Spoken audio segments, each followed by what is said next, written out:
Truth, the show that features the occasional truth amongst a barrage of lies, much like Today Tonight. It's good to say that on 7. And I've got to say, being here is really great and we don't feel any pressure at all. I mean, look at the present that Channel 7 management sent us. Good to be here, hey? Our players tonight are Toby Trustlove, Kitty Flanagan, Sam Simmons and Julian Morrow.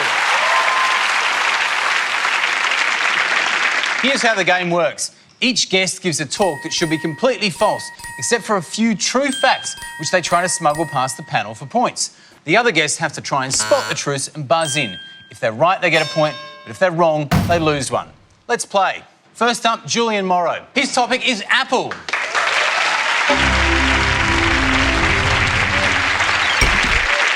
I'm a PC. Buying an Apple product instantly makes you a cool person. I'm a Mac. A cool person who's so unbearably smug that you just want to... That said, even Microsoft founder Bill Gates admits that he now uses a Mac laptop because his Windows PC kept crashing. Yes, Toby. That is actually true. That is actually false. Oh. No, quite the opposite, actually. According to his wife, Bill Gates banned iPhones and iPods at his home in 2009 because he hates technology that works, you know. Yeah. Steve Jobs fired back, though, and banned all Windows in his house. He couldn't live without it, and nor could this guy. He called 911 5 times because he had a broken iPhone. Yes, Kitty. That is true. That is true. You win a point. In Illinois, a 48-year-old man was arrested after calling 911 5 times to whinge about a broken iPhone. If it was broken, how did he call? This is one of the questions, yeah. It turns out that he was just trying to use his iPhone, though, with gloves on.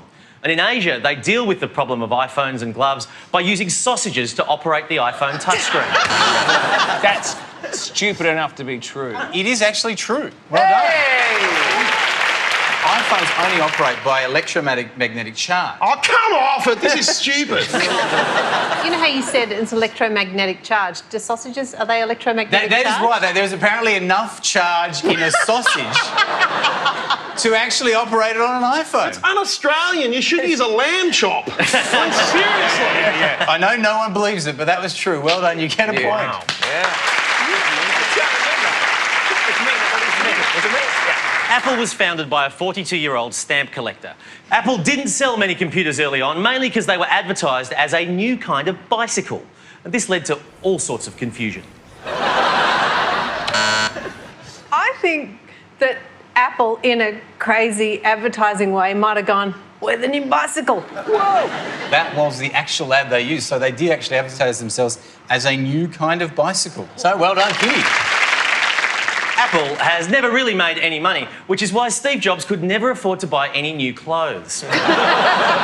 Apple products today must start with the letter I, as well as iPod, iPhone, iPad. They also have the iFridge, which comes preloaded with apples, all of which have a bite taken out of them. And, of course, the ultra-stylish dairy product, I can't believe it's not butter. The famous iPod dancing silhouette ad was presented that way only because Apple found out after the shoot that all the dancers were actually dentists, so they couldn't show their faces on television. Not all of them, though, because the original ad also featured a little-known cameo from Kamal.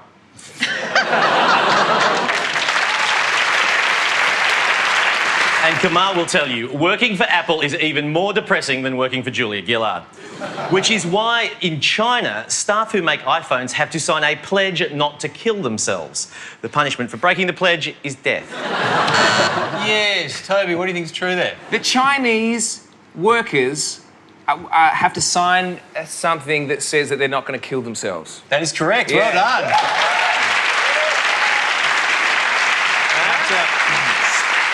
After a spate of suicides at the Foxconn plant in China, workers were made to sign anti-suicide pledges. There you go. So well done. You get a point, Toby. OK, the iPad was invented for people who found having an iPhone in their pocket too convenient and comfortable. They lobbied Apple to produce an annoyingly sized computer that doesn't work as a phone. Now, the main reason that iPads are expensive is because they're made of kryptonite. That means that not only can you beat Superman with an iPad, it also means that the screens are 100% unbreakable. And to prove that, has anyone got an iPad tonight? Anyone? Sir, all right, thank you. You got an iPad? Yep, that's yours. Okay, right. We'll just bring out the hammer. Oh, come on. The screen is not broken. Wow, that's called irony. So hang on a sec, that makes it a truth. Yes, but don't buzz in. Suck it! True. You get a point!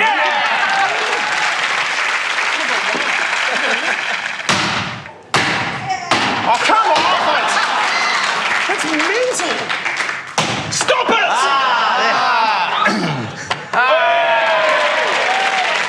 Thank you, Julian.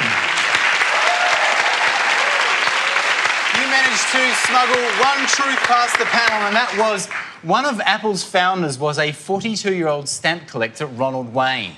He sold his stake that would be worth $22 billion today, a mere 12 days after he got it, for $800. When we come back from the break, Toby Truslove on the topic of beards. Nowadays, a bearded man who crashes a kid's party gets visited by the police.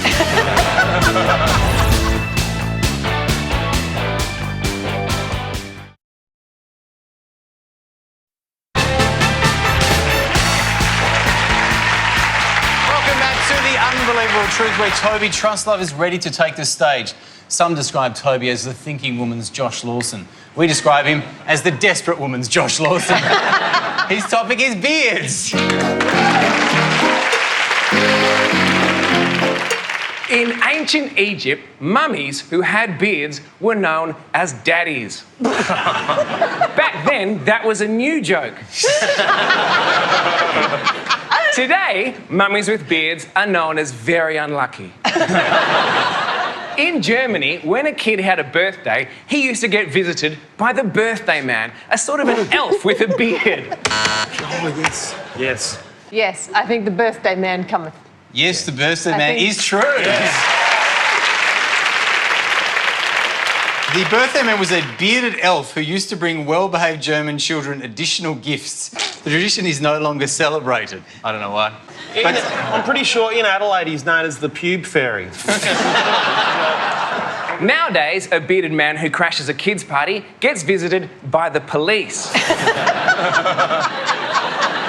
Ages ago in England, no fashionable dinner party was allowed to be held without a whole lot of beards. Some English beards were used as toothpick holders, and some as very flammable chandeliers. Nowadays, English people use beards to hide things that they've stolen during a riot.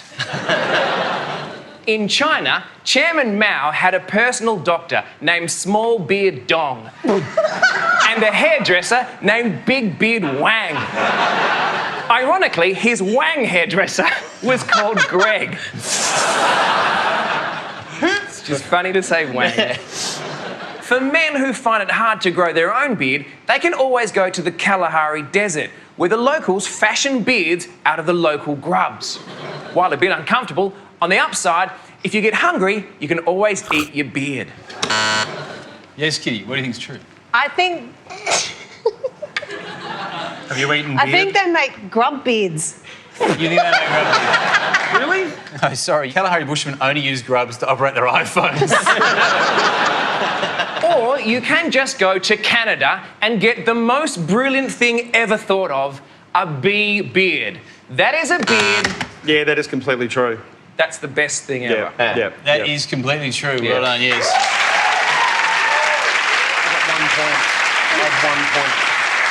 Canada holds bee beard contests, and some bee farms offer visitors bee beards for touristy fun. One man was covered with so many bees, they flew off with him, and he was never heard from again. It's in the news. I'm just going to say, I think it might have happened. She must be so shocked when she goes to see the Transformers. Like, nobody tell her about special effects, okay? All musicians through the ages have been known for their facial hair. Justin Bieber, for example, is as bald as a beach ball, but combs his amazing beard over his head. Chopin grew a beard, but only on one side of his face, saying that the audience only saw one half as he played the piano anyway, so why bother? When Kamal grows a beard...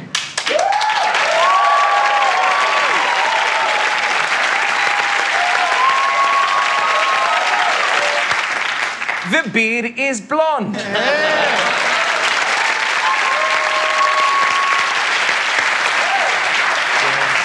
But it hasn't always been smooth sailing for the beard.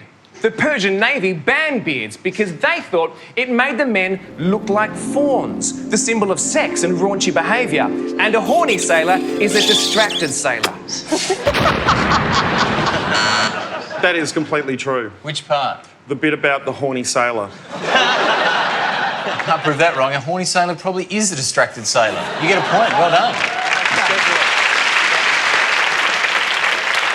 Fawns were real creatures that used to play the panpipes, which unfortunately became a bit of a musical craze. Fawns are seldom seen today, although one of them did play the spooky theme tune to Picnic at Hanging Rock.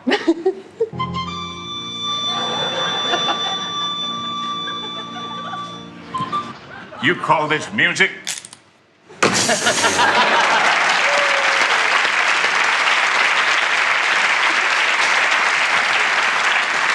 A recent study in the Australian Bearded Women's Weekly found that women are 9 times more likely to kiss a man if he has facial hair. Women are 9,000 times likelier to kiss this man with facial hair, but 9 million times less likely to kiss this man. So entwined with lovemaking is the beard that a man's beard actually grows faster when he's anticipating sex. Yes, Kitty? I think maybe a man's beard does grow more when he's anticipating sex, something to do with testosterone. That is correct. Well done. Yeah.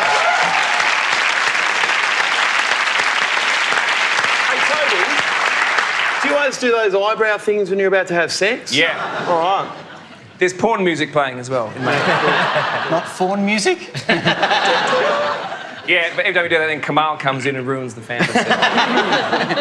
And if none of these methods work, try this. Slap a man hard enough, and it's possible to shock him into growing an instant beard. Thank you, Toby. Toby managed to smuggle 2 truths past the panel, and they were: Chairman Mao Zedong did have a hairdresser named Big Beard Wang. He took his mother's name. And also, in Tudor time, a French admiral did actually carry toothpicks in his beard. There's a guy, we actually got a vision here. This is the current record holder for putting toothpicks in your beard. Up next, Kitty Flanagan tells some lies about childbirth. Childbirth, it's like pooing a giant watermelon. Yeah. Surely, if it's like pooing anything, you're doing it wrong.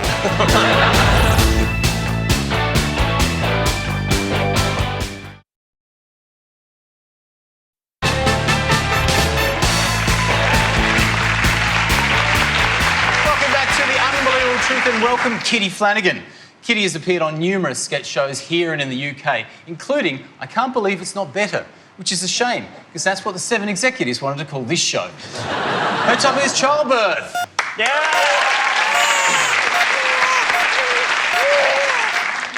I'm pregnant. Thank you, but it was a long time coming. Are you pregnant? Hey. Maybe. I don't reckon I am. that's not enough to prove it. You're going to have to wee on something for me. I'm going to go with her, though, because I think it's safer, and say you're wrong, you lose a point. Okay. Not a lot of people know that I have 7 children already. But if you came to my house, you would see the evidence. Not the children themselves, I've got no idea where they got to. But I do have 7 plasma TV screens, all thanks to the munificent government baby bonus. So, what's it like having a baby? Well, let's start with that screamingly funny observation made by every single woman who's ever had a baby. Oh, childbirth, it's like pooing a giant watermelon. Yeah. Surely, if it's like pooing anything, you're doing it wrong.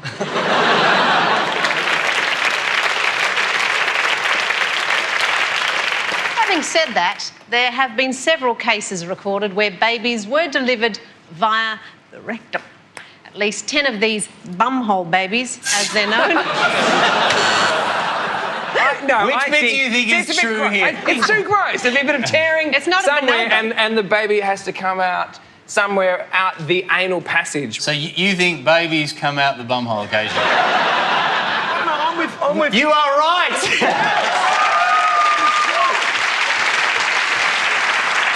Yes, there have been several incidences recorded where babies have been forced into the anal passage and delivered via the rectum. Like gunpoint or something. It's actually true, though, that many women do lose bowel control during birth, so pooing is actually quite a normal part of the process. You know, I think when Channel 7 said they wanted a family show, that wasn't what they were talking Oh, about. I thought they said they wanted a family planning show. Yeah. But that just it makes it quite confusing, doesn't it? Congratulations, you got twins. Oh, no, that's not a twin. At least 10 of these bumhole babies, as they are known, were delivered by Dr. Sorenus, the man who is recognised as the world's first ever specialist gynaecologist. Despite Dr. Sorenus's medical training, it's said he picked up most of his knowledge from the town's midwife, Madame Sorfachana. Please, no, Julian, no. Maybe, you know, there are weird spellings of surnames. Maybe there's a Dr. Sorenus? Yeah, no, that is actually true, yes. Well done.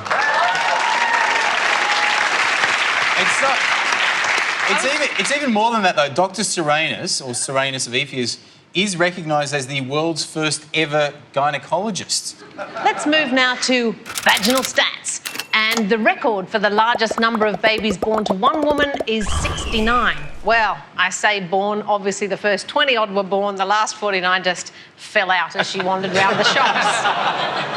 Whether born to a woman or a man, most babies cry in the key just below middle C, as opposed to 50 years ago when it was more common for babies to cry in the key of F. Hear that? Change up.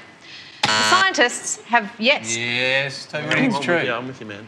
I reckon that babies do cry in C, and maybe because people are getting bigger, you know, over the years, how we've been born bigger now, that maybe years ago they were small, had smaller voice, you know, boxes or whatever. I'm not a doctor. No, the terrible thing is that you are actually part right. I will give you a point, actually, because,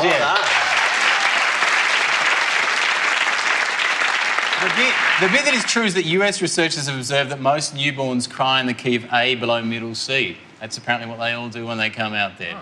Well done. One woman who effed and C'd her way through childbirth, way before either word was in common usage, was Queen Victoria. The Queen had such a foul mouth on her that doctors decided to use chloroform to knock her out during labour. When the baby was born and started screaming, the Queen came to and told doctors to shut that effing thing up. And so chloroform was used on the baby as well. Mother and baby then lay together, stoned out of their freaking minds in blissful silence. Queen Victoria was a firm believer in babies being seen, but not heard. Yes, Julian. The use of chloroform on Queen Victoria during childbirth. Yes, that is correct. Well done. I know I was there. Yeah, chloroform was used on Queen Victoria during both of the last of her two babies. And if you've seen Queen Victoria, it was probably used on the Prince during the conception as well. Anyway, so congratulations, you get a point. And thank you, Kitty. You managed to smuggle one truth past the panel, and that was a woman in Russia gave birth to 69 children in the 1700s. Whoa. She holds the record for the largest number of children born to one mother. She gave birth to 16 pairs of twins, 7 sets of triplets, and 4 sets of quadruplets. 67 of them survived infancy. It's unclear how the parents survived at all. Wow. Was she doing that for the baby bonus? Next up, Sam Simmons talks about phones. Please hold the line. Quite ironic ironically, predictive text can't spell Nostradamus.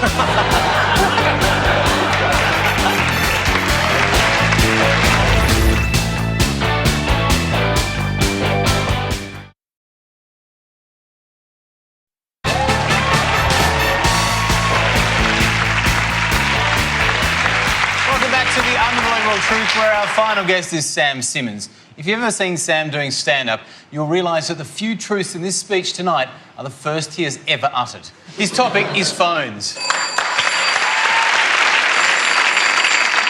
The dog and bone is not slang for telephone, but slang names for phones do include the squawk box, the speak more good in my ear pussy thanks, talkie stick, the yell no more, the mum chat 2000 and the ringamajig. The Pet Telephone Network was launched in 1988 in Japan. This is primarily for pets left at home so they wouldn't be lonely, allowing them to bark or meow with other lonely pets. Aww. Yes, Kitty, what do you think's true? I reckon the Japanese probably do have a pet network. No, they don't. Sorry, no.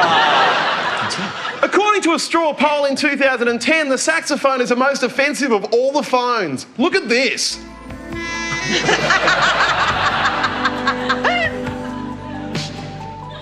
Bad phone. Bad phone.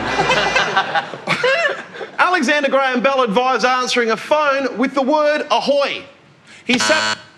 I think that's true. That is true. Well done.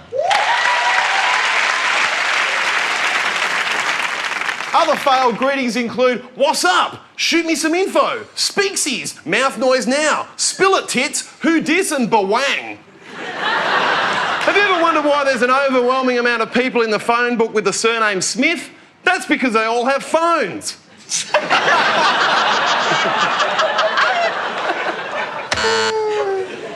What? No. Well, maybe. Surely. Yeah, I guess that is true, isn't it?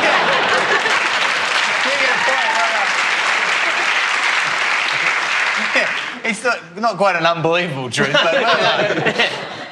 Quite ironically, predictive text can't spell Nostradamus.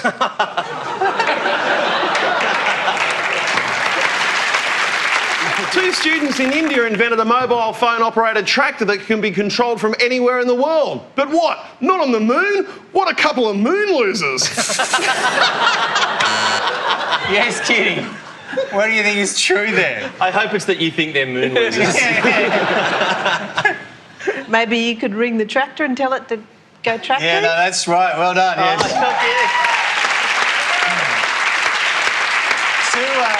Two students in India invented a mobile phone-operated tractor, we've got it here, that can be controlled from anywhere in the world. So that's true. Well done. You get a point, Kitty. Well done.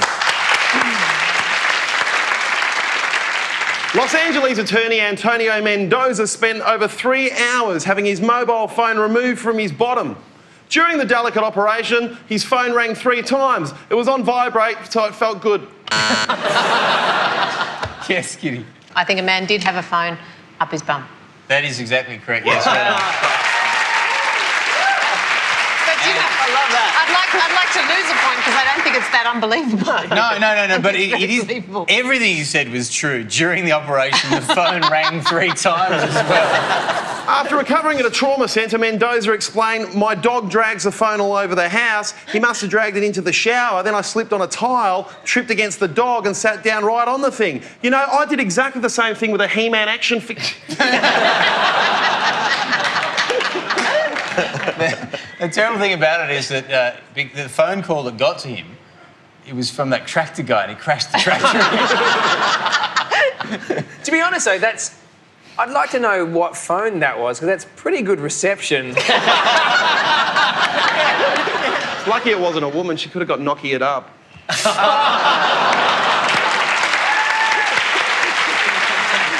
Alexander Graham Bell only invented the telephone by accident. He was originally trying to build a tube-based food delivery system. But the hands had accidentally pumped piping hot pea and ham soup into his wife's ear, subsequently sending her deaf. This mistake's also responsible for the expression to chew the fat, which means to have a conversation whilst eating food. Here's a handy hint when you're stuck in a long phone conversation. I like to wrap my phone in bacon. A little bit of talk and pork. I like hiding my phone in a pie. Look, it's a pie phone. Here we have a, look at that, it's a chai phone. Any Hebrews in the audience? It's a rye phone. Stir fry phone.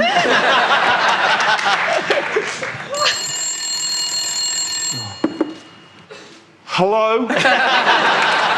Hello? Hello? Hello? It's the wrong number. Sorry. Oh, yuck. What does that look like? Seriously. Wookiee spoof.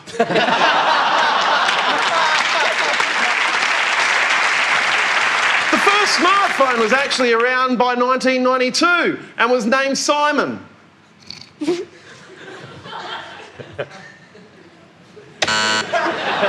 It was. The first smartphone was around in 1992 and was actually called Simon. There was an even uglier, less successful version of that one. It's called Garfunkel. The much-hated text message phrase OMG wasn't invented by 13-year-old girls, but by a 70-year-old British admiral in 1917. Like Tootsie's Admiral Rad Dude. Thank you, Sam. Thank you. You got one truth past the panel, and that was that OMG was in fact invented by a 70-year-old British admiral in 1917.